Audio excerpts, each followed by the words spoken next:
सभी को जय जिनेंद्र।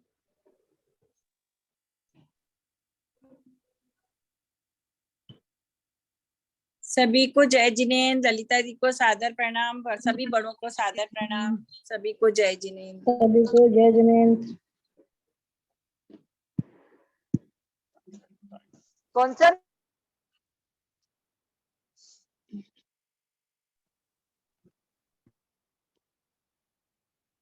सरस्वती नमस्तुभ्यं वरदे कामरूपिणी विद्यारंभं करिष्यामि सिद्धिर्भवतु मे सदा। द्वादशांग जिनवानी माता की जय। तत्वार्थ सूत्र ग्रंथ राज की जय। उमा स्वामी आचार्य की जय। सर्वार्थ सिद्धि ग्रंथ राज की जय। पूज्यपाद आचार्य की जय। सिद्धांत शास्त्री फूलचंद जी की जय। अढ़ाई दीप में विराजमान सभी आचार्य उपाध्याय सर्व साधु के चरणों में नमोस्तु नमोस्तु नमोस्तु। सभी आर्या माता जी के चरणों में बंदामी बंदामी बंदामी। सभी छुल्लक छुल्लिका इलक के चरणों में इच्छामी इच्छामी इच्छामी। सभी प्रतिमाधारी के चरणों में वंदना वंदना वंदना। रूप में विराजमान सभी पूज्य जनों का सादर चरण स्पर्श। सबसे सादर जय जिनेंद्र। हम लोग तत्वार्थ सूत्र पर संस्कृत टीका पूज्यपाद आचार्य के द्वारा जो लिखी गई है, तो आपका में आवाज आ रहा है, उसका स्वाध्याय मेरे को नहीं आता, उसका स्वाध्याय कर रहे हैं, जिसकी हिंदी टीका फूलचंद जी शास्त्री ने की है। स्वाध्याय करते हुए हम लोग 5वें अध्याय में पहुंच गए हैं। 5वें अध्याय का 17वां सूत्र आज होगा।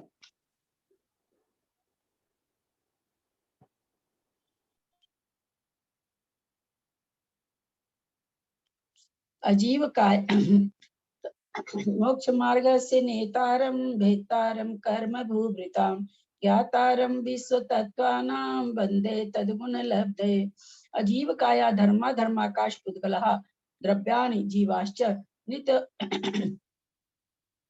नित्यावस्थितान्य रूपाणि रूपिण पुद्गलः आकाशादिरेक द्रव्याणि निष्क्रियाणि च असंख्येय प्रदेशा धर्मा धर्मैक जीवानां आकाशस्यानन्तः संख्या संख्याश्च पुद्गलानां नानो लोकाकाशे अवगाह धर्मा धर्म्यो कृत्सने एक प्रदेशादिषु भाज्य पुद्गलानां असंख्येय भागादिषु जीवानां प्रदेश संहार विसर्भाभ्याम प्रदीपवत् गति स्थिति उपग्रहो धर्मा धर्मयो उपकारः आकाशस्य अवगाह शरीर वांग। हाँ दीदी आगे चले गए अपन। हाँ, गति स्थिति उपग्रहो धर्मा धर्म्यो रूपकारः, ये सूत्र आज होगा। 17वां सूत्र है।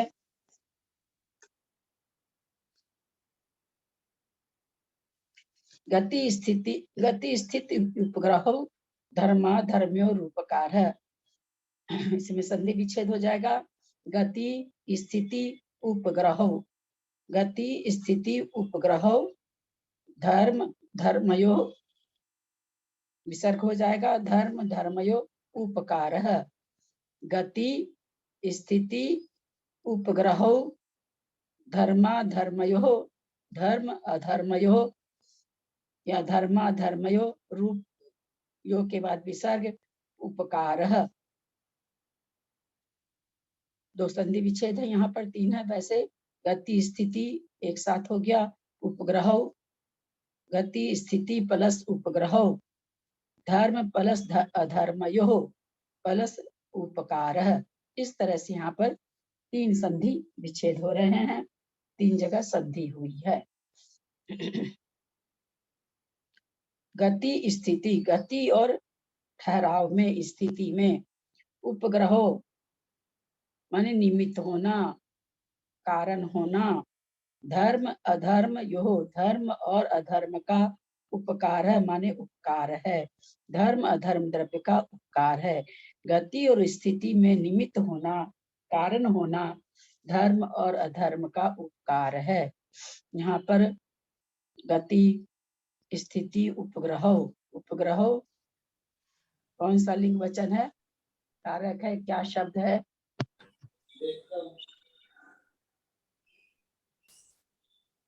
अकारांत है दीदी। उपग्रह अकारांत है और पुल्लिंग है दीदी। द्वितीया का बहुवचन है, हम्म? द्विवचन, द्विवचन। हाँ, द्वितीय का द्विवचन है, बहुत अच्छा। धर्मा धर्मयो,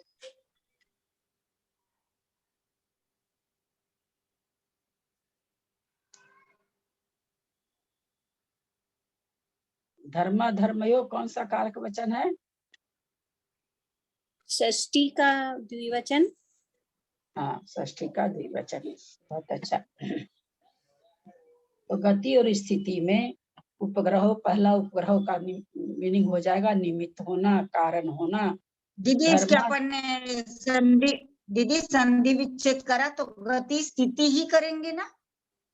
नहीं स्थिति ही नहीं गति करेंगे, स्थिति ही, गति प्लस स्थिति नहीं। कहाँ से हाँ विसर्ग, हाँ कहाँ से लाएंगे?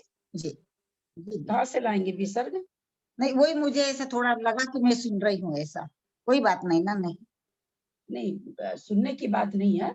अगर आपको सुन रहा है तो आपको प्रश्न करना चाहिए कि भाई आप विसर्ग किसका बना रहे हैं। विसर्ग बनाने के लिए तो कुछ यहाँ पर है ही नहीं, र भी नहीं है, स भी नहीं है, किसका विसर्ग बनाएंगे हम हाँ यहाँ? हाँ है ना, विसर्ग बनाने ठीक के है लिए तो ठीक है कोई वर्ण है ही नहीं वहाँ पर। जी जी जी। प्रणाम दीदी।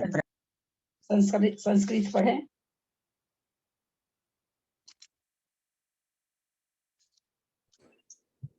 पढ़ रही हूँ दीदी मैं। पढ़ रहे हैं क्या कोई और? हाँ मैं पढ़ रही हूँ। पढ़िए पढ़िए दीदी पढ़िए। देशांतर प्राप्ति हेतुर्गतिः तद्विपरीता स्थितिः उपगृह्यते इत्युपग्रह गतिश्च स्थितिश्च गति स्थिति एव उपग्रहो गति स्थितियोपग्रहो धर्माधर्मयोरिति कृतं निर्देशः उपक्रियते इत्युपकारः कै पुनर्सो गत्युपग्रह स्थित्योपग्रहश्च यद्वेवं द्विनिर्देशः प्राप्नोति नैष दोषः सामान्येन व्युत्पादितः शब्द उपात संख्य शब्दांतर संबंधे सत्यपि न पूर्वापार्ता संख्याः जहान्ति यथा साधो कार्य तपः श्रुते इति एतुक्तं भवति गति परिणामिनां जीवपुद्गलानां गत्युपग्रहे कर्तव्य धर्मस्थिकायाः साधारणाश्रयो जल वनोत्तस्य गमने तथा स्थिति परिणामिनां जीवपुद्गलानां स्थितिग्रहे कर्तव्य अधर्मास्तिकायाः साधारणाश्रयः पृथ्वी धातु विवाशवादी स्थिता विति ननु च उपग्रह वचनमनर्थकम् उपकारः इत्येवं सिद्धत्वात् गति स्थिति धर्माधर्मयोरुपकारा इति नैष दोषः यथा संख्या निर्वर्त्यर्थम् उपग्रह वचनम् धर्माधर्म योर्गति स्थित्योश्च यथा संख्यम भवति एवं जीवपुद्गलानां यथा संख्यम प्राप्नोति धर्मस्योपकारो जीवानां गतिः अधर्मस्योपकारः उत्कलानां स्थितिरिति तन्निवर्त्य उपग्रहवचनं क्रियते आह धर्माधर्मयोर्य उपकारः से आकाशस्य युक्तः सर्वगतवादिति चेत् सर्वगतवादिति चेत् तद्युक्तं तस्यान्योपकार सद्भावात् सर्वेषां धर्मादीनां द्रव्यान्मगहनं तत्प्रयोजनम् एकाशोनेक प्रयोजन कल्याणायां लोकालोक विभागाभावः भूमि जलादिनीय तत्प्रयोजन समर्थानि नार्थो धर्माव्यक्ति चेतु न साधारणस्य इति विशेषोक्तत्वात् अनेक कारण साध्यात्वात् च कस्य कार्यस्य तुल्यबलत्वात्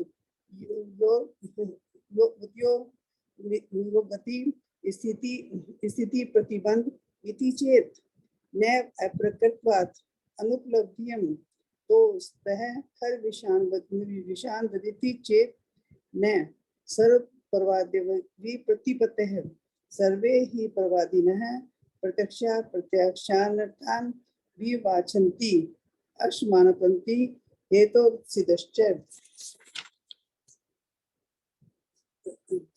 सर्वने सर्वज्ञ निरतिशय प्रत्यक्ष ज्ञान चक्षुषः धर्मादे सर्वे उपलभ्यन्ते तदुपदेशाच श्रुत ज्ञानानिवृत्ति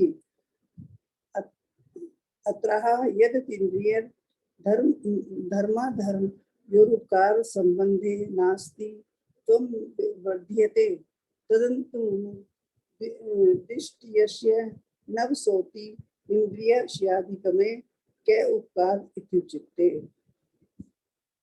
गति और स्थिति में निमित्त होना यह क्रम से धर्म और अधर्म द्रव्य का उपकार है। एक स्थान से दूसरे स्थान को प्राप्त कराने में जो कारण है उसे गति कहते हैं।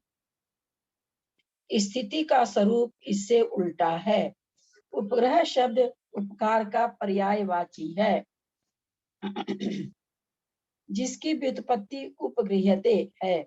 गति और स्थिति दोनों में द्वंद्व समास है। गति और स्थिति ही उपग्रह है, इसलिए गति स्थिति उपग्रहो यह सूत्र वचन कहा है। धर्माधर्मयो यह कर्ता अर्थ में षष्ठी निर्देश है। उपकार की व्युत्पत्ति उपक्रियते है।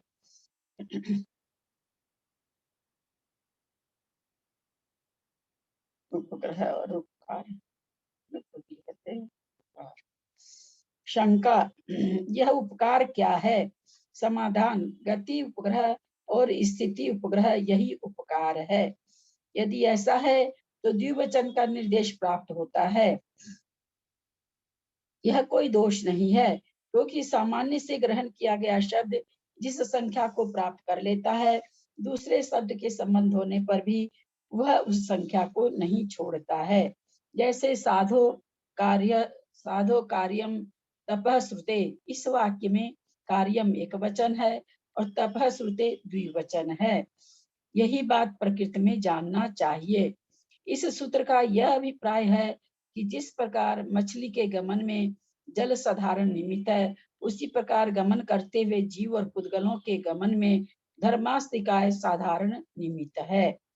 और जिस प्रकार घोड़ा आदि ठहरने में पृथ्वी साधारण निमित्त है, उसी प्रकार ठहरने वाले जीव और पुद्गलों के ठहरने में अधर्मास्तिकाय साधारण निमित्त है। शंका सूत्र में उपग्रह वचन निरर्थक है, क्योंकि उपकार इसी से काम चल जाता। दो जगह दिए हैं, पहले उपग्रह दिए हैं फिर उपकार दिए हैं, तो कहते हैं केवल उपकार शब्द से काम चल जाता, आप उपग्रह क्यों दिए हैं?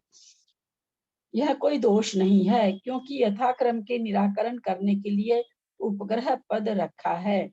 जिस प्रकार धर्म और अधर्म के साथ गति और स्थिति का क्रम से संबंध होता है, कहते उपग्रह इसलिए हमने दिया है ताकि गति का धर्म के साथ हो जाए और स्थिति का अधर्म के साथ हो जाए, क्रम से उनका ये हो जाए, इसलिए उपग्रह शब्द दिया है। धर्म और अधर्म द्रव्य शंका धर्म और अधर्म द्रव्य का जो उपकार है उसे आकाश का मान लेना युक्त है, क्योंकि आकाश दीदी 2-3 लाइन छूट गई। दीदी 2 लाइन छूट गई ऊपर की। यह कोई दोष नहीं है, क्योंकि यथाक्रम के निराकरण करने के लिए उपग्रह पद रखा है। जिस प्रकार धर्म और अधर्म के साथ गति और स्थिति का क्रम से संबंध होता है, उसी प्रकार जीव और पुद्गलों का क्रम से संबंध प्राप्त होता है। यथा धर्म द्रव्य का उपकार जीवों की गति है और अधर्म द्रव्य का उपकार पुद्गलों की स्थिति है। अतः इसका निराकरण करने के लिए सूत्र में उपग्रह पद रखा है। शंका धर्म और अधर्म द्रव्य का जो उपकार है उसे आकाश का मान लेना युक्त है, क्योंकि आकाश सर्वगत है, सभी जगह है। समाधान यह कहना युक्त नहीं है, क्योंकि आकाश का अन्य उपकार है। कहते हैं ये कह रहे हैं कि आकाश का ही मान लीजिए सब जगह है, तो कहते हैं कि नहीं, आकाश का तो दूसरा उपकार है, सबको अवगाहना देना उसका उपकार है, इसलिए उसका ठहरना और गति देना उपकार नहीं कर सकते। सब धर्मादिक द्रव्यों को अवगाहन देना आकाश का प्रयोजन है। यदि एक द्रव्य के अनेक अनेक प्रयोजन माने जाते हैं तो लोकालोक के विभाग का अभाव हो जाता है। अतः धर्म और अधर्म द्रव्य का जो उपकार है वह आकाश का मानना युक्त नहीं है। शंका, धर्म और अधर्म द्रव्य के जो प्रयोजन हैं पृथ्वी और जल आदि ही उनके करने में समर्थ है, अतः धर्म और अधर्म द्रव्य का मानना ठीक नहीं। जैसे मछली को चलाने में धर्म जल सहायक है, अब उसमें आप कहाँ से धर्म लगा रहे हैं कि धर्म चलाता है, अथवा पृथ्वी ठहरने में सहायक है, उसमें आप अधर्म को क्यों लगा रहे हैं। समाधान दीदी प्रणाम, ये यहाँ जो लिखा है ना, धर्म द्रव्य का उपकार जीवों की गति है और अधर्म द्रव्य का उपकार पुद्गलों की स्थिति है, तो क्या जीव द्रव्य अगर रुकना चाहे तो नहीं रुकाएगा क्या? वो ऐसा समझ में नहीं आया दीदी। ये इसलिए कहा जाता है जो चलना चाहता है उसको धर्म चलाता है जी है ना। तो ये जी जो चलने की इच्छा है ये पुद्गल द्रव्य में नहीं हो सकती जी है ना। तो इसलिए चलने के लिए उनको जीव का ले लिया, क्योंकि जीव में ही ये हाँ इच्छा शक्ति होती कि हाँ मैं चलूं।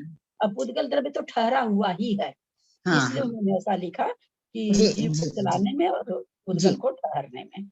प्रणाम दीदी प्रणाम। धर्म और अधर्म ये दोनों समाधान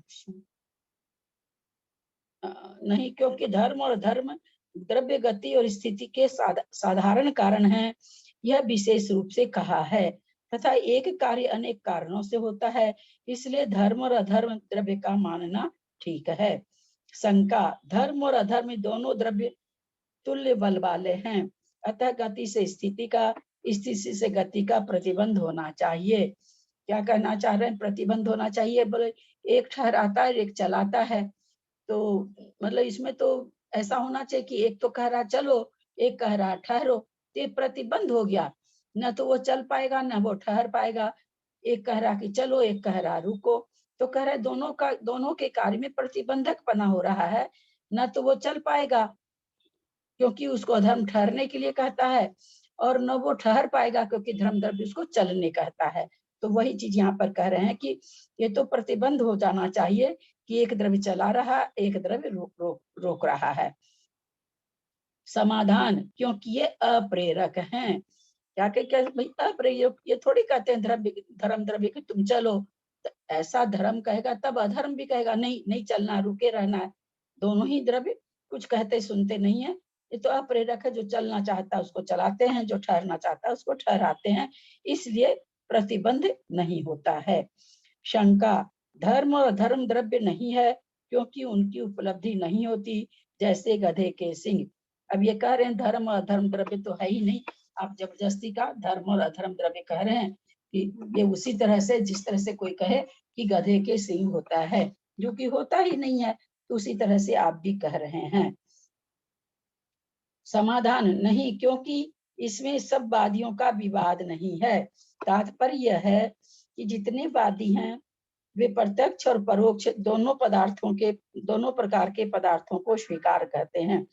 सब वादियों का मतलब जितने सांख्य मत, न्यायिक मत, वैशेषिक मत, चार्वाक मत, बौद्ध मत, जितने भी मत है उनके लिए कह रहे हैं कि जितने भी वादी हैं इसमें किसी का भी विवाद नहीं है, क्योंकि सभी स्वीकार करते हैं कि कुछ पदार्थ तो आंख से दिखाई देते हैं और कुछ दिखाई नहीं देते, कुछ तो प्रत्यक्ष होते हैं, कुछ परोक्ष होते हैं, दोनों प्रकार के पदार्थ होते हैं, इसलिए इसमें आपको शंका नहीं करनी चाहिए, इसलिए इनका अभाव नहीं किया जा सकता। आप अगर कहते हो कि ये तो दिखाई नहीं देते हैं इसलिए इनका अभाव मानो, तो ऐसा नहीं है। सभी वादी कहते हैं कि वस्तु दो तरह की होती है, कुछ वस्तुएं हैं जो प्रत्यक्ष होती हैं, कुछ वस्तुएं परोक्ष रहती हैं, तो इस तरह से इसमें किसी का भी विवाद नहीं है, अतः इन दोनों का अभाव नहीं कर सकते। दूसरे, हम जैनों के प्रति अनुपलब्धि हेतु असिद्ध है। दूसरा कह रहे हैं जैन मत में क्या है? अनुपलब्धि हेतु असिद्ध है। अनुपलब्धि, जिसकी उपलब्धि नहीं हो, जिसकी प्राप्ति नहीं हो, ऐसा कारण असिद्ध है, मतलब सिद्ध ही नहीं है। ऐसी कोई वस्तु ही नहीं है, ऐसा कोई पदार्थ ही नहीं हो जो अनुपलब्ध है। जैन मत मानता है कि अगर किसी चीज की व्याख्या हो रही है, किसी चीज की बात हो रही है, किसी चीज का वर्णन हो रहा है, वो है तभी तो उसका वर्णन हो रहा, अन्यथा उसकी बात नहीं होती, उसकी चर्चा नहीं होती। जिस भी चीज की चर्चा होती है वो अनुपलब्धि कोई भी नहीं होती, सबकी उपलब्धि होती है, ऐसा जैन मत मानता है। क्योंकि जिनके साथ इसे प्रत्यक्ष ज्ञान रूपी नेत्र विद्यमान है, ऐसे सर्वज्ञ देव सब धर्मादिक द्रव्यों को प्रत्यक्ष जानते हैं और उनके उपदेश से श्रुतिज्ञानी भी जानते हैं। क्यों नहीं मानता है अनुपलब्धि किसी भी चीज का जैन लोग? तो इनका कहना है कि भगवान के केवल ज्ञान में झलका है और उन्होंने बताया है कि इस तरह से द्रव्य होते हैं, यानी जो वस्तु हमारे आंख के अगोचर है वो वस्तु भी है लोक में, वैसी चीजें भी हैं जो हमारे आंख के तो अगोचर है परंतु उनका अस्तित्व है, उनकी उपलब्धि है। तो इस तरह से और फिर उनको उपदेश को सुनकर श्रुत ज्ञानी भी जानते हैं। तो इस तरह से धर्म द्रव्य और अधर्म द्रव्य की अनुपलब्धि नहीं हो सकती, उपलब्धि सिद्ध होती है। यदि ललिता जी, हाँ, अगर इसके अंदर ये कंप्लीट हो गया, इसके अंदर शुरू में जो आया ना धर्म गति और स्थिति उपग्रह है, गति स्थिति उपग्रह हो या सूत्र वचन है, तो ये 3-4 लाइनें कुछ एकदम ही समझ में नहीं आई। हाँ, तो ये 3-4 लाइनें कहाँ से समझ के आएगी? बहुत ऊंची व्याकरण है, कहाँ से समझ में आएगी? मैं इतनी ऊंची व्याकरण समझा भी नहीं सकती हूँ। देखती हूँ, एक बार फिर पुनः पढ़ती हूँ उसको। एक स्थान से दूसरे स्थान के प्राप्त कराने में जो कारण है उसे गति कहते हैं। ये तो कोई खास चीज है नहीं। स्थिति स्वरूप इसका उल्टा, ये भी ठीक है। उपग्रह शब्द उपकार का पर्यायवाची है। किसी पर उपग्रह करना या किसी का उपकार करना, कहते हैं ये दोनों ही शब्द पर्यायवाची है। आप उपग्रह कहो चाहे उपकार कहो, जिसकी व्युत्पत्ति उपगृह्यते है। उपग्रह शब्द का अथवा उपकार शब्द का किससे उत्पत्ति? जितने भी शब्द, संज्ञा शब्द जितने भी हैं वो सब क्या है? मूल शब्द से उत्पन्न होते हैं। तो ये जो कह रहे हैं कि उपग्रह शब्द कैसे बना, तो कहते हैं उपगृह्यते, जिसकी व्युत्पत्ति उपगृह्यते है। उपग्रह से उपगृह्यते व्युत्पत्ति हुई है, व्युत्पत्ति शब्द की व्युत्पत्ति हुई यानी उत्पन्न हुआ है। गति और स्थिति इन दोनों में द्वंद्व समास है ना, गति और स्थिति, और लग रहा है द्वंद्व समास में माता पिता रात दिन, तो ये द्वंद्व समास है। गति और स्थिति ही उपग्रह है, इसलिए गति स्थिति उपग्रह यह सूत्र वचन कहा गया है। ये कह रहे हैं गति और स्थिति ही उपग्रह है, मतलब चलना और ठहराना जो कार्य हो रहा है वही उपग्रह है, वही उपकार है। क्या उपकार है उनका? ठहराने का और चलने का। तो कहते हैं यही गति और स्थिति ही उपग्रह है, उपकार है। चलना और ठहरना ही उपकार है। इसलिए कह रहे हैं कि ये सूत्र वचन हो गया। ये जो सूत्र है उसका ये वचन हो गया, गति स्थिति उपग्रह। इस तरह से फिर कहते हैं धर्माधर्मी और कर्ता अर्थ में षष्ठी निर्देश है। धर्माधर्म वैसे तो षष्ठी विभक्ति है, धर्माधर्मियों, धर्म द्रव्य का उपकार, धर्म और अधर्म द्रव्य का उपकार है। परंतु यहाँ कह रहे हैं कि षष्ठी विभक्ति होते हुए भी ये दोनों यहाँ पर कर्ता रूप में हैं, क्योंकि कोई भी सेंटेंस बनता है तो हमको कर्ता जरूरी रहता है रखना। तो यहाँ पर अब कर्ता किसको रखेंगे? गति स्थिति तो क्रिया रूप शब्द हैं, चलाना ठहरना ये दोनों क्रिया रूप है। अब इसमें कर्ता तो कोई है नहीं, तो वो यहाँ पर कह रहे हैं कि यहाँ पर धर्माधर्मियों जो शब्द आया है, यद्यपि वो षष्ठी के रूप में आया है, लेकिन षष्ठी के रूप में होके वो कर्ता का निर्देश कर रहा है कि धर्म और धर्म का उपकार, यानी वहां पर ये षष्ठी कर्ता षष्ठी रूप की षष्ठी की विभक्ति लेकर के यहाँ पर हुआ है। उपकार की व्युत्पत्ति उपक्रियते है। जैसे ऊपर उन्होंने दिया उपग्रह, तो उपग्रह की व्युत्पत्ति क्या हुआ? उपगृह्यते। और नीचे कह रहे हैं जो बाद में उपकार है वो किससे बना है? तो बोलते हैं कि उपग्रह से उपकार बना है। इस तरह से यहाँ पर ये व्याकरण का नियम से समझाए हैं। उपक्रियते माने क्या हुआ दीदी? उपकार की व्युत्पत्ति उपक्रियते है। हाँ, उपकार की व्युत्पत्ति उपक्रियते है। हाँ, उपक्रियते माने उपकार करना। क्रियते, अच्छा, ठीक। आंटी ये इस सूत्र का अर्थ जब निकाले तो इसमें उपग्रह का मीनिंग क्या निकला फिर? जैसे जिनका गति स्थिति में जिनका वीडियो ऑन नहीं होगा उनको प्रश्न का जवाब नहीं दिया जाएगा। मुश्किल से 4-6 आदमी वीडियो ऑन करके रखते हैं। मैं बिल्कुल भी उन लोगों को जवाब नहीं दूंगी जो इतने अपने आराम में रहना चाहते हैं कि वीडियो ऑफ करके मन हुआ तो सुने, मन हुआ तो उठ के चले। ऐसे पढ़ाई नहीं होती है। मैं इतना माथा चटा चटा के पढ़ाती हूँ, इतना माथे में दर्द कर करके पढ़ाती हूँ, और आप लोग वीडियो ऑफ करके इसलिए बैठे रहते हैं कि हम अपना मन होगा तो बैठेंगे, नहीं तो वीडियो जिनका ऑफ रहेगा उनके किसी प्रश्न का उत्तर मेरे पास नहीं है। इसलिए कम से कम जो एक्टिव है उनको तो वीडियो ऑन करके रखना चाहिए। एक दिन समझाए भी थे इस चीज के लिए कि इससे ज्ञानावरणीकरण का बंद होता है, लेकिन उसके बाद भी हम लोग सभी, मैं भी उसी में हूँ, हम लोग इतने ढीठ हैं कि हम लोगों को कोई पाप और दोष से मतलब ही नहीं रहता है। हम लोग अपनी मनमानी करते हैं हर जगह। पूछो, क्या पूछ रही हो प्रीति? हाँ आंटी, हम बोले इसका अर्थ निकाले तो इसमें उपग्रह का मीनिंग क्या लिखा? मतलब गति और स्थिति में निमित्त होना। हाँ, गति और स्थिति निमित्त में होना। निमित्त होना, कारण होना, निमित्त होना। धर्माधर्म्यों उपकार, धर्म और अधर्म का उपकार है। ठीक है आंटी। हाँ, जैसे किसी भी कार्य में कोई निमित्त होता है तो जो निमित्त होता है उसका उपकार तो होता ही है ना। हाँ, तो इसीलिए यहाँ पर जरूरत नहीं थी उपकार शब्द को 2 बार देने के लिए। दोनों ही उपकार शब्द उपकार अर्थ में ही है, लेकिन अब आया है तो उन्होंने कहा इसका देने का कारण ये रहा ताकि गति में कोई अधर्म नहीं लगा ले, स्थिति में कोई धर्म नहीं लगा दे, इसका क्रम बना रहे, इसलिए हमने उपग्रह दिया है। ठीक। आगे का सूत्र चलते हैं।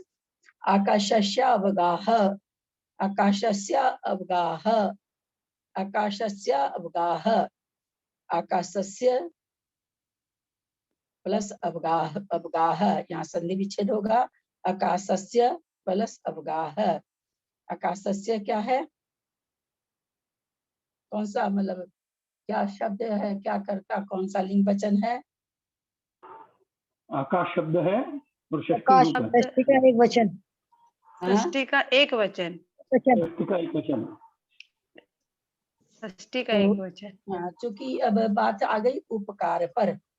उपकार को हम पिछले सूत्र से लेते जाएंगे क्योंकि सूत्र एक दूसरे से निबंध रहते, बंधे रहते हैं। उपकार शब्द हम पीछे से लेंगे।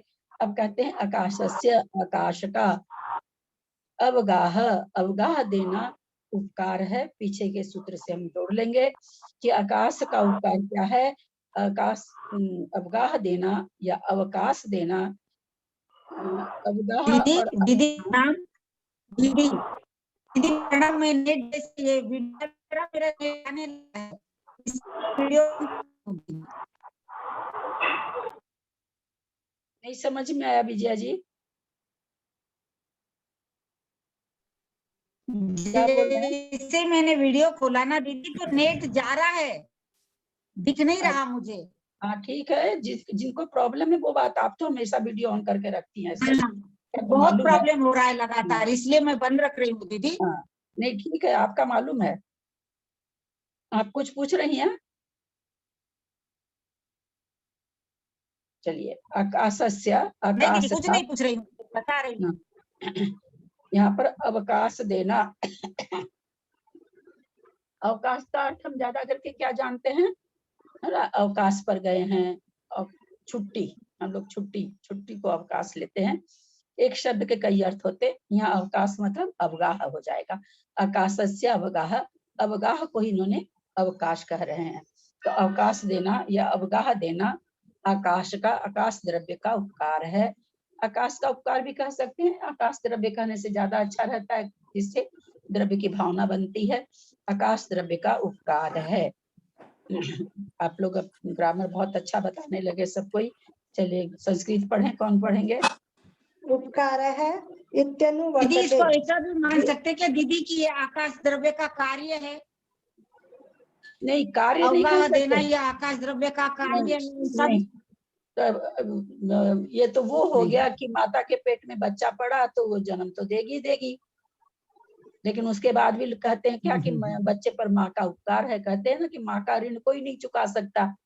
फिर ऐसा थोड़ी जी घटेगा, जी जी उपकार है ऐसा उसका, है ना? लेंगे क्या? हाँ हाँ, उपकार जी। है उसका, नहीं मैंने कार्य इसलिए नहीं। पूछा, ऐसा मन में आया मेरे हाँ कि नहीं नहीं, ठीक प्रणाम बात दीदी, है, प्रणाम। बिल्कुल अच्छा मन में समझ श्रद्धा आती है, वो लीजिए। पूछना चाहिए, सबको खुलासा हाँ होता है, बिल्कुल दीदी पूछना। उपकार माने कार्य लक्षण हाँ ना, नहीं माने उनका उपकार कार्य है। नहीं, वही तो ये पूछी ना त्रिशला जी, वही तो पूछी ना कि कार्य है, ऐसा भी तो कह सकते हैं। तो कार्य है, कार्य और उपकार, कार्य जैसे वो जो अवगाह दे रहा तो कुछ कर थोड़ी रहा है।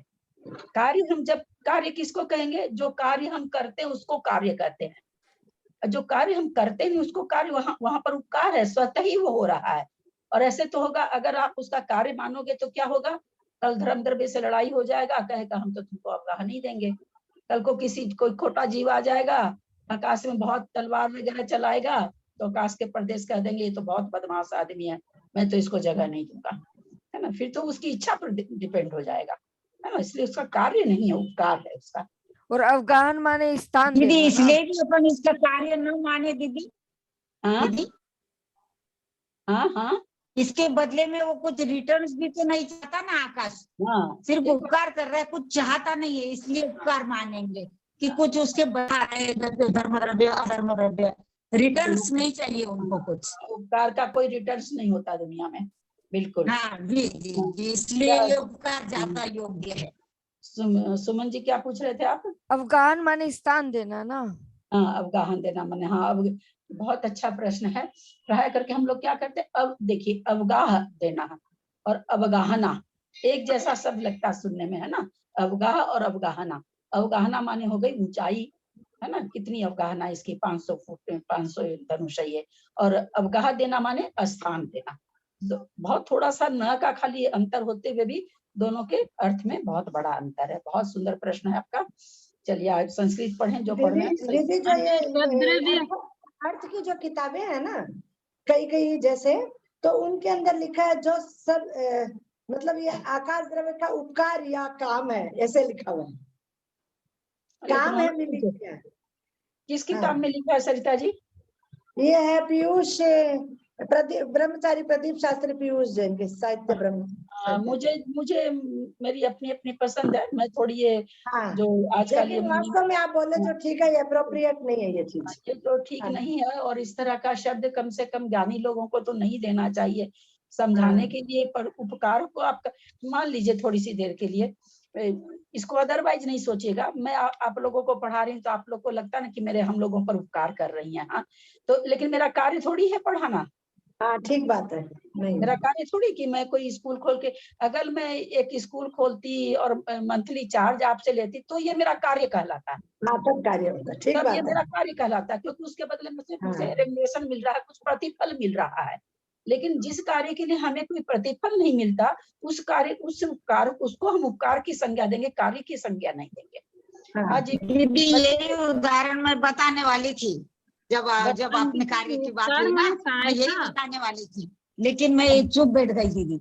बच्चे हम लोग बच्चों को पालते हैं, बच्चे को पेट में रखते हैं, पालते हैं, कहीं ना कहीं हमारे दिमाग में रहता है ये चीज, ये बच्चा बुढ़ापा में हमारा सेवा करेगा, हमारा मतलब हम इसके आश्रित रह सकते हैं। हम बिना बोले भी हमारे दिमाग में है ये चीज, ये नहीं है कि ये नहीं है, बिल्कुल अपने दिमाग में है, नहीं तो कोई बच्चा ही नहीं करे। अगर पहले कोई कह दे कि तुम इसको कर रही हो तो 15 साल के बाद तुम्हें बहुत दुख देगा, तुमको मारेगा पीटेगा, करेगा माँ बाप उस बच्चे को? करेगा ही नहीं भैया। 15 बरस तो हमारे ऐसे भी मजे से निकल जाएंगे, और उसके बाद जो बच्चा हो वो मुझे मारेगा पीटेगा, तो हम बच्चा किस लिए करें? हमारे मुंह से यही निकलेगा। तो कहीं ना कहीं हमारे दिमाग में रहता है कि नहीं, ये आज हम जो बच्चा पैदा कर रहे हैं बड़ा होकर के हमारा सहारा बनेगा बुढ़ापा में। बिना बोले ही हमारे अंदर में ये भावना अंदर बनी रहती है। और तभी हम तो माँ का, इसलिए माँ का वो इसलिए कह दिया जाता है कि भाई माँ का बहुत बड़ा उपकार है, क्योंकि माँ बहुत उसके पीछे, हर माँ अपने बच्चे के पीछे बहुत स्वाहा होती है, इसलिए माँ का दर्जा उठा दिया गया।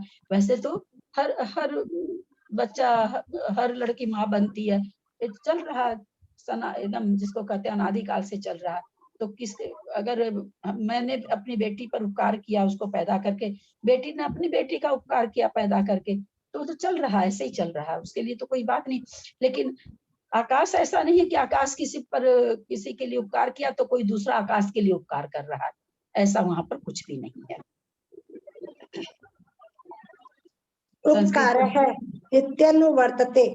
जीव पुद्गलादि नाम गाहिनामवकाश दानमवगाह आकाश अच्छो पकारो वेदितव्य है। आह जीव पुद्गलानाम क्रियावतामवगाहिनाम वकाशदानम युक्तम धर्मास्ति कायादयः पुनर्निष्क्रिया नित्य संबंधास्तेषां कथं वयगाः इति चेत् न उपचारत् स्तत्तिसिद्धे यथा गमना भावेपि सर्वगताम् आकाशम् इत्युच्यते। सर्वत्र सद्भावात् एवं धर्माधर्ममपि अवगाह क्रिया भावेपि सर्वत्र व्याप्ति दर्शनादवगाहिना वित्युपर्चयेते। आह यद्यवकाश दानमस्य स्वभावो व्रजादि विर्लोष्टादीनामं वित्यादि दीर्घवादिनां च व्याघातो न प्राप्नोति दृश्यते च व्याघातः तस्मादवकाश दानम हीयते इति नैष दोषः। वज्रलोष्टादीनां स्थूलानां परस्पर व्याघात इति न्यास्यावकाश दान समर्थ्यम हीयते। तत्रावगाहिनामेव व्याघातात् वज्रादयः पुनः स्थूलत्वात् परस्परं प्रत्यवकाश दानं कुर्वन्ति नासावकाश दोषः। ये खलु पुद्गलाः सूक्ष्मास्ते परस्परं प्रत्यवकाश दानं कुर्वन्ति यद्येवं नेदमाकाशस्य साधारणं लक्षणम् इत्यरेषामपि तत्सत् भावादिति तन्नः सर्वपदार्थानां साधारणवगाहने हेतुत्व समस्या साधारणं लक्ष्मणमिति नास्ति दोषः। अलोकाकाशे तद्भावाद भाव इति चेत् न स्वभावा परित्यागात् उक्त आकाशोपकारः तदनन्तरोधिष्ठानां पुद्गलानां का उपकार इत्यत्रोच्यते।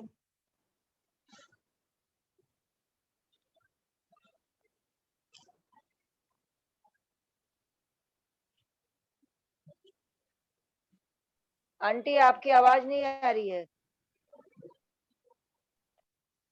यदि अतीन्द्रिय धर्म और अधर्म द्रव्य का उपकार के संबंध से अस्तित्व स्वीकार किया जाता है, तो इसके अनंतर जो अतीन्द्रिय आकाश द्रव्य कहा है, ऐसा कौन सा उपकार है जिससे उसका ज्ञान होता है। अच्छा, ये तो पिछला ही पढ़ गया। हाँ, ये लाइन हम पढ़े नहीं थे उस समय। ये लाइन बहुत अच्छी देखिए, इस पर हम पढ़े नहीं थे, आगे से पढ़ गए थे। कहते हैं कि अतीन्द्रिय माने इंद्रिय, ये धर्म और अधर्म द्रव्य कैसे हैं? अतीन्द्रिय हैं, जिनको इंद्रियों के द्वारा नहीं जाना जा सकता उसको अतीन्द्रिय कहते हैं। तो कहते हैं कि आप धर्म और अधर्म द्रव्य को मान लिए, किस लिए मान लिए? उनके उपकार के चलते, कि वो ठहरने में निमित्त है और वो चलाने में निमित्त है। जबकि ये दिखाई नहीं देते हैं, लेकिन आपने उनके उपकार के संबंध से, अब आप स्वयं आप लोग देखिए, हम लोग बहुत बड़े आचार्य का सबसे पहली टीका कही जाती है इसको तत्वार्थ सूत्र पर। अगर वो कार्य होता तो यहाँ पर तो बहुत आसानी से लिखना चाहिए था ना उनको, धर्म अधर्म द्रव्य का कार्य के संबंध से। अक्षर भी छोटा होता तो यहाँ पर उपकार क्यों लिखा? कार्य लिखना चाहिए। आप उसको समझाने के लिए कह सकते कि भाई उसका कार्य है, लेकिन वास्तव में कार्य और उपकार में बहुत अंतर है। तो यहाँ पर कह रहे हैं कि संबंध से अस्तित्व स्वीकार किया जाता है। तो बोले और भी हैं जो द्रव्य हैं जो अतीन्द्रिय हैं, जैसे आकाश है वो अतीन्द्रिय है। तो वही कहा यहाँ पर कह रहे हैं, ये मैं 18वें सूत्र का ऊपर वाला पढ़ रही हूँ, पेज नंबर 216 में। ये मैं पढ़ना भूल गई थी उस समय।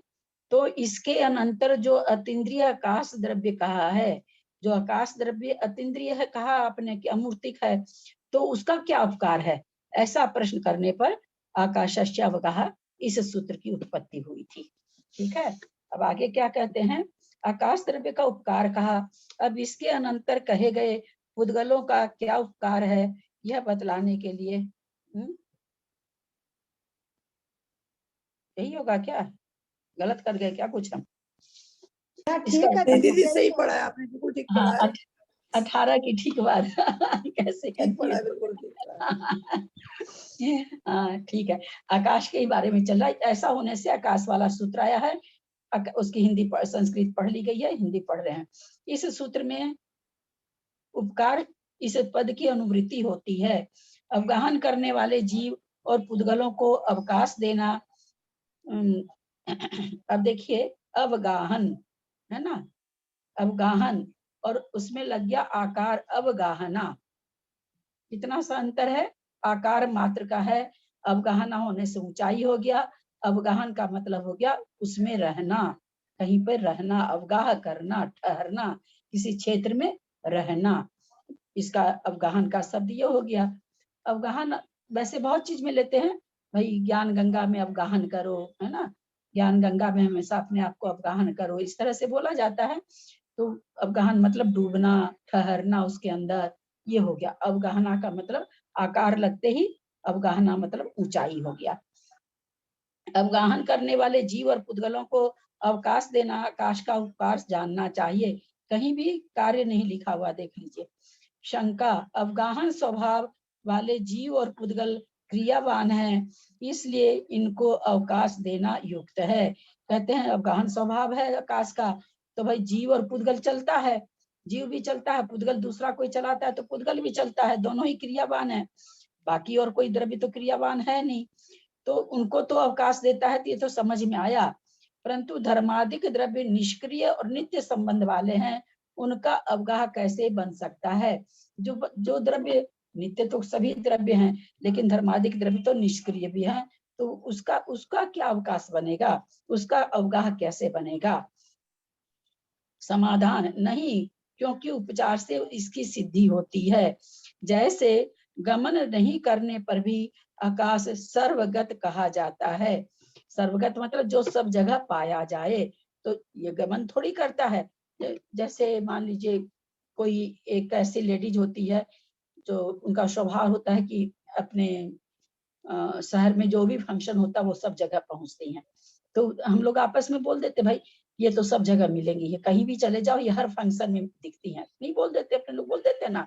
कोई लेडीज होती भाई बहुत सारे फंक्शन सब अटेंड करती रहता है, अपना अपना स्वभाव, तो हम लोग प्राय बोल भी देते हैं कि देखो आप तो भाई सब जगह पाए जाते हो, जहां भी फंक्शन हो आप तो रहते ही रहते हो।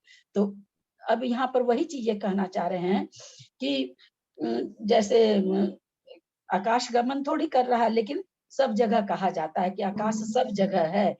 सर्वगत है मतलब सब जगह है, क्योंकि वह सर्वत्र पाया जाता है। इसी प्रकार यद्यपि धर्म और अधर्म द्रव्य में अवगाह रूप क्रिया नहीं पाई जाती, तो भी लोकाकाश में सर्वत्र व्याप्त है, अतः वे अवगाही हैं। उसी तरह से जिस तरह से आकाश द्रव्य कहीं आता जाता नहीं, फिर भी सर्वगत है, बोला धर्म और अधर्म द्रव्य भी उसी तरह से क्रिया रूप से तो नहीं है, पर सब जगह व्याप्त हैं, अतः वे अवगाही हैं। अब अवगाह देने वाला हुआ आकाश और ये अवगाह लेने वाला हुआ, इसलिए अवगाही हैं, ऐसा उपचार कर लिया जाता है। शंका, यदि अवकाश दे, उपचार क्यों लिखा है यहाँ? उपचार इसलिए लिखा कि वो ये ऊपर उन्होंने शंका उठाई ना कि भाई वो सब जगह जाते आते रहते, तब ना कहते भाई यहाँ धर्म द्रव्य यहाँ था तो आकाश उसको यहाँ ठहरने दिया, फिर धर्म द्रव्य कलकत्ता चला गया तो वहां का आकाश उसको ठहरने दिया, तब ये चीज आप कहते हैं ना कि अवगाह देता है, वो तो सब जगह है। तो वो ये कहना चाह रहे हैं जो कि सभी जगह है, सभी जगह के आकाश का प्रदेश उसको अवगाह दे रहे हैं, इसलिए उपचार से उसको कह दिया जाता है कि ये भी सब जगह होते हुए भी कह दिया जाता है कि आकाश इसको अवगाह देता है, जबकि वो तो स्वयं सब जगह व्याप्त है। शंका, यदि अवकाश देना आकाश का स्वभाव है तो वज्रादिक से लोढ़ा आदि का और भीत आदि से गाय आदि का व्याघात प्राप्त होता है, किंतु व्याघात तो देखा जाता है, व्याघात नहीं प्राप्त, गाय आदि का भीत आदि से गाय आदि का व्याघात नहीं प्राप्त होता है, किंतु व्याघात, एक मिनट, यदि अवकाश देना आकाश का स्वभाव है तो वज्रादिक से लोढ़ा आदि का और भीत आदि से गाय आदि का व्याघात नहीं प्राप्त होता है। लोढ़ा है ना, ये लोढ़ा। नहीं वो तो ठीक है, हम ये क्या कहना चाह रहे हैं वो पकड़ना चाह रहे हैं। भीत आदि से गाय आदि का व्याघात नहीं प्राप्त होता है, किंतु व्याघात तो देखा जाता है। ये कहना चाह रहे हैं कि भाई आप कहते हो कि जो जहाँ रहता है वहां पर आकाश अवगाह देता है, तो गाय है, गाय जा रही है सामने, अगर दीवार आ गई तो भीत मतलब दीवार, दीवार आ गई तो गाय तो वहां ठहर जाती है, व्याघात हो रहा है। व्याघात तो होना नहीं चाहिए, लेकिन व्याघात तो देखा जाता है। यहाँ ये हम लोग देखते हैं कि व्याघात होता है, तो शंका कर रहे हैं ये अभी। इससे मालूम होता है अवकाश देना आकाश का स्वभाव नहीं ठहरता। तो इससे पता चलता है कि आकाश तो अवकाश नहीं दे पाता है। ये आप ऐसा कह रहे हैं वो ठीक नहीं है। समाधान, यह कोई दोष नहीं है, क्योंकि वज्र और लोढ़ा आदि स्थूल पदार्थ हैं, इसलिए उनका आपस में व्याघात होता है। अतः आकाश की अवकाश देने रूप सामर्थ्य नहीं नष्ट होती। आकाश की जो सामर्थ्य है अवकाश देने की, वो नष्ट नहीं हो गई। व्याघात क्यों हो रहा है? क्योंकि वज्र, लोढ़ा, गाय, भीत ये सब क्या है? स्थूल है, स्थूल है, इसलिए ऐसा होता है। अतः आकाश के अवकाश यहाँ जो व्याघात दिखाई देता है वह अवगाहन करने वाले पदार्थों का ही है। किस में व्याघात हो रहा है? दीवार से अगर गाय टकराती है तो दीवार में व्याघात होता है अथवा गाय में व्याघात होता है। तो ये कह रहे हैं कि आकाश को थोड़ी व्याघात, आकाश में थोड़ी व्याघात उत्पन्न हुआ। आकाश तो अपनी जगह जैसा है वैसा ही है, उसको उसमें कोई व्याघातपना उत्पन्न नहीं हुआ। ये किसमें हुआ? ये दोनों आपस की वस्तु में ही, पुद्गल का पुद्गल से ही व्याघात हुआ है, आकाश के द्वारा व्याघात नहीं हुआ है।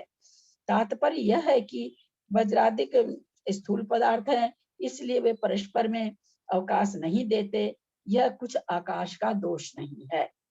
हाँ, जो पुद्गल सूक्ष्म होते हैं वे परस्पर अवकाश देते हैं। तो सूक्ष्म पदार्थ जो होता है वो अवकाश देता है। अब हम लोग का शरीर है, हमारा शरीर भी स्थूल है, स्थूल शरीर नाम भी है ना। औदारिक शरीर स्थूल होता है, ऐसा हम लोगों ने पढ़ा है। तो हमारा स्थूल शरीर भी तो दूसरे को व्याघात देता है।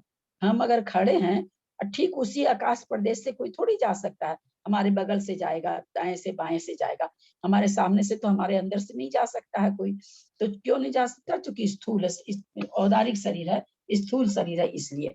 लेकिन वही जो सूक्ष्म शरीर है, कारमान शरीर आदि है, ये तो कब तेजस शरीर है, कारमान शरीर है, कब निकलता है, कहाँ जाता है, जो हम लोग तेजस समुद्घात वगैरह जान रहे हैं, तो किसी को दिखता थोड़ी वो शरीर निकलता है जो। तो वही चीज यहाँ पर कहना चाह रहे हैं कि भाई ये आकाश का दोष नहीं है, ये उसका स्थूलपना होना इसका दोष है। यदि ऐसा है तो यह आकाश का असाधारण लक्षण नहीं रहता।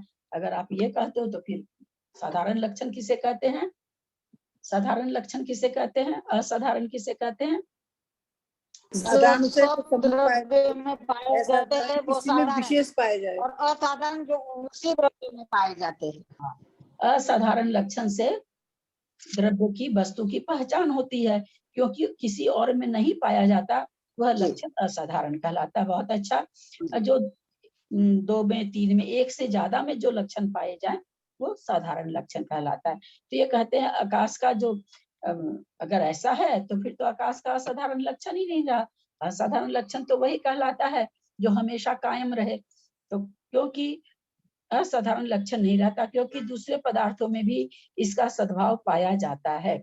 समाधान, नहीं, क्योंकि आकाश द्रव्य सब पदार्थों को अवकाश देने में साधारण कारण है, यही इसका असाधारण लक्षण है, इसलिए कोई दोष नहीं है।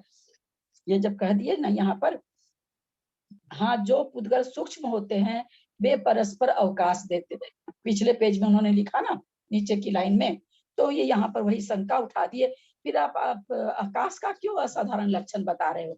एक तरफ तो आप कहते हैं जो पुद्गल सूक्ष्म है वे एक दूसरे को अवकाश देते हैं, तो वो भी तो दे रहे हैं अवकाश। आप कह रहे हो कि आकाश द्रव्य का असाधारण लक्षण है, तो ये तो नहीं घट रहा है, क्योंकि वहां आप कह रहे हो कि वो भी दे रहे हैं अवकाश।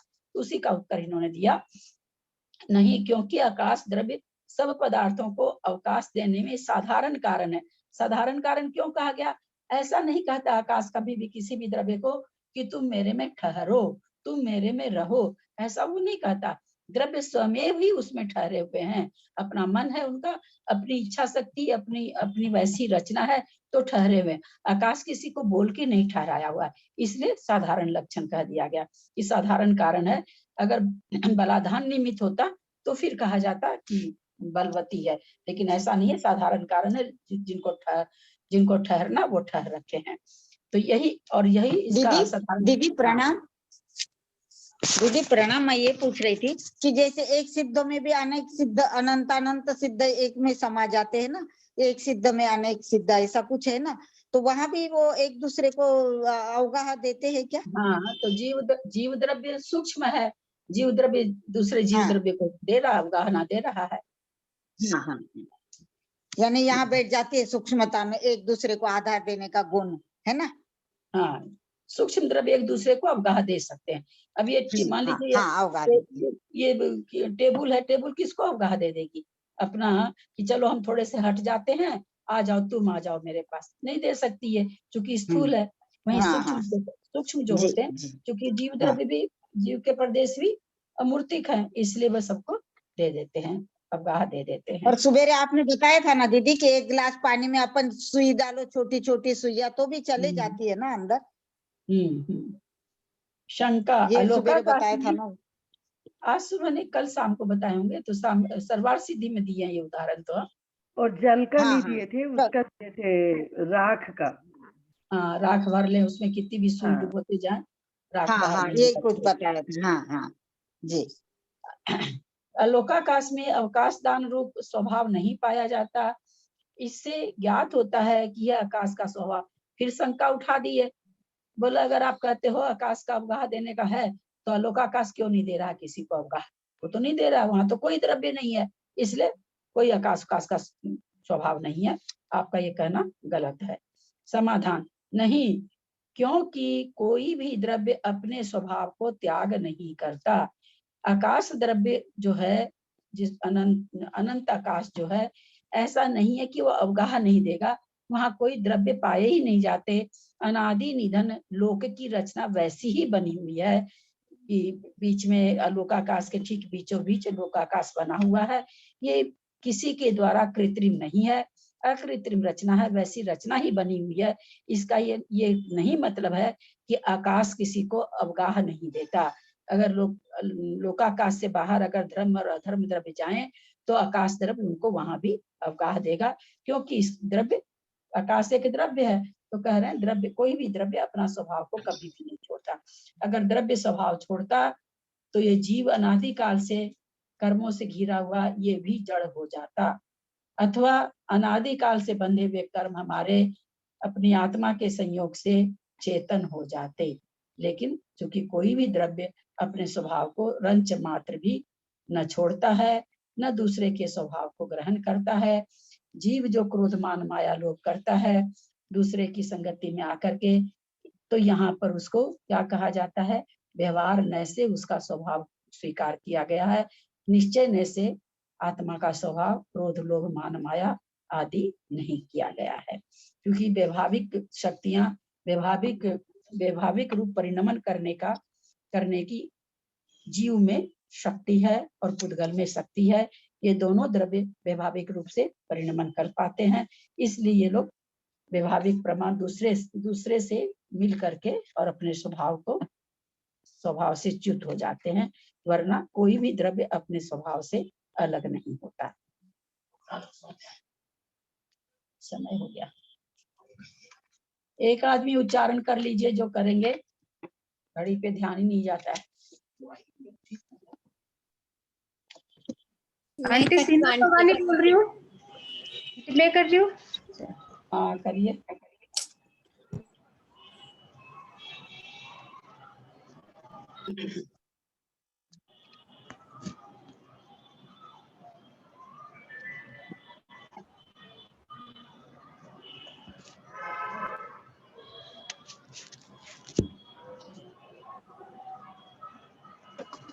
करिए, क्या हुआ? मैं कर रही हूँ सीमा।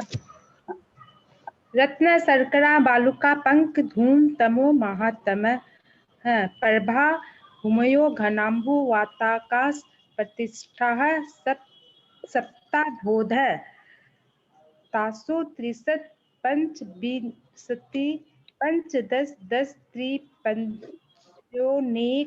नरक सत्सहस्राणि पंचचैव यथा कर्मम् नारका नित्या सुभद्रलेस्या परिणाम देह वेदना विक्रियाः परस्परोदिरित दुःखाः संक्लिष्टासुरोदिरित दुःखाश्च प्राक् चतुर्थ्या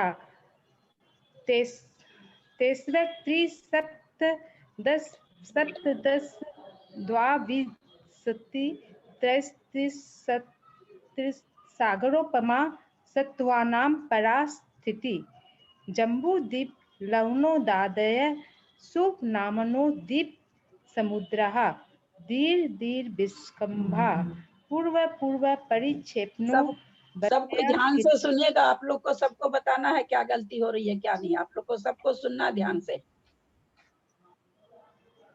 तन्मध्ये मेरु नाभिर्वित्तो योजन सत्सहस्र विस्कम्भो जम्बूद्वीपः भरत हेमवत् हरिविदः रम्यक हिरण्यवत्तेरावत् वर्षाः क्षेत्राणि तद्विभाजिन पूर्वापरायता हिमवन महाहिमवन निस्सद्शील रुक्मी शिखरिणो वर्षधर पर्वताः हेमार्जुन तपनीय बेंदूर रजत हेमया मणि विचित्र पार्श्वा उपरि मूल च तुल्य विस्तारः पद्म महापद्म तिगिच केसरी महापुंडरीक पुंडरीका हदास तेसामुपरि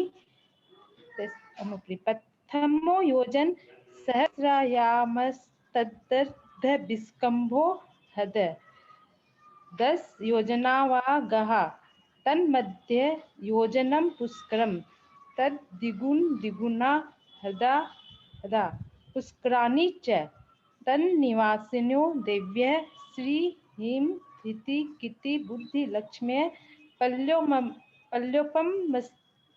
पल्योपमस्थितः स समानिक पारिसात्का गंगा सिंधु रोहितास्या धरिकांता सीता सीतोदा नारी नरकांता सुवर्ण रूप्य कुला रक्ता रक्तोदा सरितस्तन्मध्यगा द्योर्द्यो पूर्वा पूर्वगः शेषास्त्वपरगः चतुर्दश नदी सहस्र परिपिता गंगा सिन्धुवादयो नद्यः भरत षट्विंशति पंचयोजनसत् विस्तारः षट् चैकोनविंशति भागा योजनस्य तद्द्विगुण द्विगुण विस्तारः वर्षधर वर्षा विदेहान्ता उत्तरा दक्षिण तुल्याः भरते रावत तोर्विद्धि हर्षो षट् समयाभ्यां मूत सर्पणीभ्यां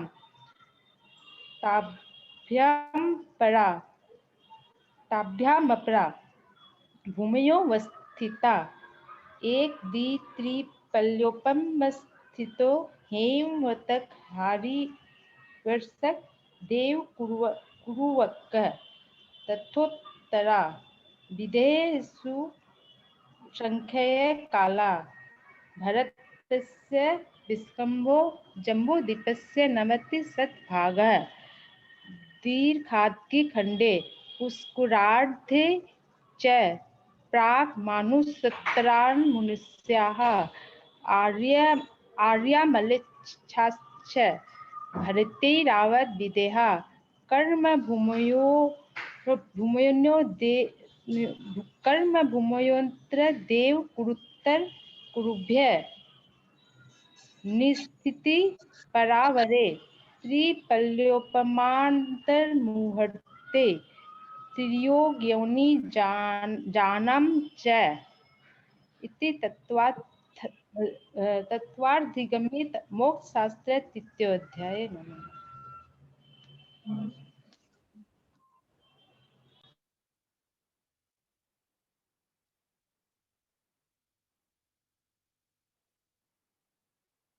किसने किसने ध्यान से सुना, कहाँ कहाँ गलती थी बोले? दीदी बहुत गलती है, इनको तो आपका ऑडियो सुनना चाहिए। एक दो गलती हो तो बताएं। बात तो सही है आपकी कि गलती बहुत है, मतलब नीचे बिना की दो वजह की तीन भी तो गलती पकड़ी है। दीदी, नीचे हाँ, की देखो, यहाँ हाँ। उन्होंने क्या बोला, इधर दैव कुरव कहा बोलना ना, 28 नंबर का सूत्र देव कुरव कहा, और यहाँ भरत को विसर्ग नहीं लगाया। ये छोटी छोटी गलतियां भी बहुत हुई, और बाकी भी हाँ, गलतियां सही तो बहुत है दीदी। हाँ, छोटी दोए और गलती दोए है होके वहां भी गलती है, वही छोटी यानी गलतियां भी 5-10 इसमें सूत्र बहुत ही है। ठीक बोले होंगे, बाकी हर सूत्र में गलती तो दिखी दीदी। थोड़ा सा ना साधारण गलतियां बहुत बोली इसने, हाँ, छोटी छोटी गलतियां। छोटी गलतियां बहुत बोली है, बहुत। हाँ, थोड़ा सा सीमा सीमा बोल रही थी ना, हेलो, सीमा बोल रही थी ना? जी दीदी, सीमा सोगानी, जी जी, हाँ, सीमा सीमा नहीं, सोगानी। आवाज नहीं आ रही है क्या सीमा? नहीं नहीं आ रही आंटी, अब मेरा बंद था हाँ, एक्चुअल में।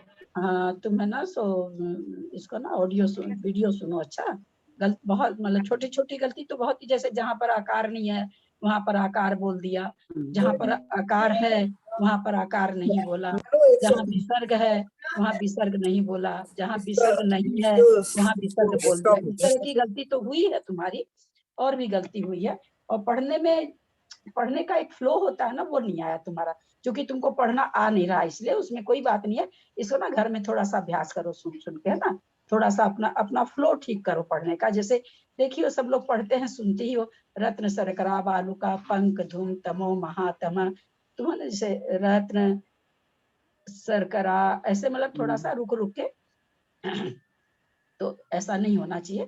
थोड़ा ऑडियो सुन के घर में एकदम अभ्यास करो। तत्वार सूत्र तो पढ़ना सीखना ही है ना, सीखना ही है। तुम लोग तो वैसे भी घर पर पहले भी पढ़ चुकी हो, तब भी उच्चारण करवाए थे तुम लोग से, लगता है हमेशा पढ़ी नहीं हो, इसीलिए इस तरह से हो गया।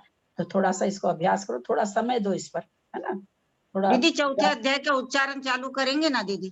तो थोड़ा मतलब ज्यादा ही तुम्हारा ठीक नहीं हुआ बेटा। देखो सर, वो सुमन जी क्या बोली सबसे पहली बात, कि भाई एक गलती हो तो बताएं, बहुत गलती तो थोड़ा सा ठीक करो, है ना। अगर चाहती हो कि हमको सीखना है तो थोड़ा परिश्रम करो। चौथे अध्याय का उच्चारण चालू करवाए ना दीदी? तो अभी तो तीसरे का सबका हो गया क्या? मुझे तो नहीं हुआ, अभी बहुत बाकी है, बहुत दिन बाकी है। हाँ, तो पहले सबका हो जाए तीसरे का तब ना। और दीदी अलका रोज बोल रही है, उनका कल सुन लीजिए। तो वो कर लेती, हमको तो मंजू जी को इसीलिए मैं कह रखी, भाई मंजू जी आज तो दिखी थी हमको। नहीं, वो अलका जी कर रही थी, पर उनका नेट गायब हो गया तो इसने कर दिया। अभी कर रही थी वो, है ना। कल कर लेंगे अलका जी। इनको थोड़ा सा, या तो आप लोग पहले 15 मिनट पहले याद दिला दिया कीजिए ना, तो कम से कम 4 जन का रोज हो जाए। मेरा ध्यान ही नहीं जाता घड़ी पर।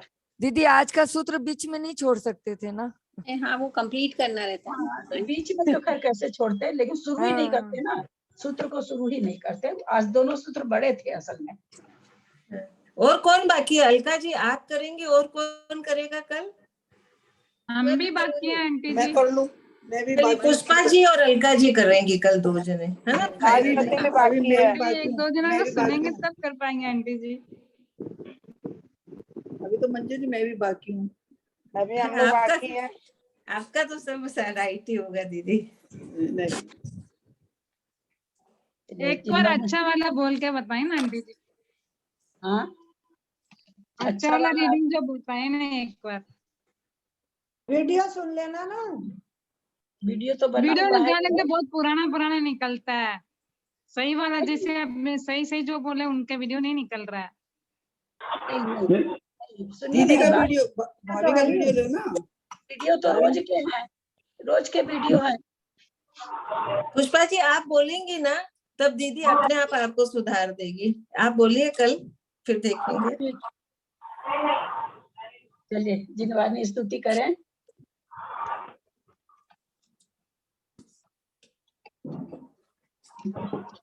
यदर्थमात्रा पदवाक्यहीनं मया प्रमादाद्यदि किञ्चनोक्तं तन्मे क्षमित्वा विदधातु देवी सरस्वती केवलबोधलब्धिं।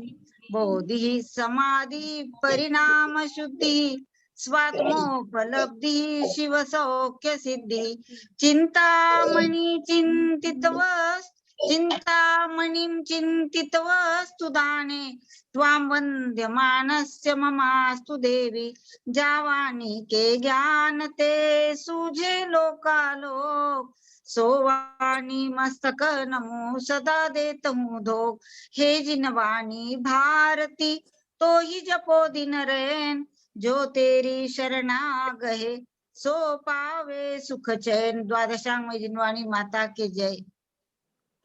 सबको प्रणाम, जय जिनेन्द्र। बड़ों को प्रणाम, सबको जय जय जिनेन्द्र। जय जिनेन्द्र।